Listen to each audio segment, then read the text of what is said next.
மக்களின் முதல்வர் செல்வி ஜெயலலிதா வழிகாட்டுதலின்படி அரசு போக்குவரத்து கழகங்கள் சிறப்பாக இயங்க நடவடிக்கை எடுக்கப்பட்டுள்ளதாக போக்குவரத்து துறை அமைச்சர் சட்டப்பேரவையில் தெரிவித்துள்ளார். சட்டப்பேரவையில் இன்று நடப்பு நிதியாண்டில் கூடுதல் செலவிற்கான இரண்டாவது துணை நிதிநிலை அறிக்கை மீதான விவாதத்தின் போது குறுக்கிட்டு பேசிய அமைச்சர் இதனை தெரிவித்தார்.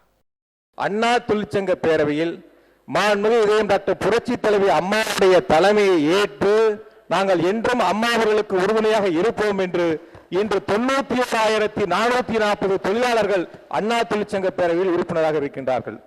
என்றுமே இதயம் டாக்டர் புரட்சி தலைவி அம்மா அவர்கள் தொழிலாளர்களுக்கும் அரசு போக்குவரத்து கழகத்துக்கும் அரணாக இருந்துதான் அரசையும் அரசு போக்குவரத்து கழகத்தையும் வழிநடத்தி கொண்டிருக்கின்றார்கள்.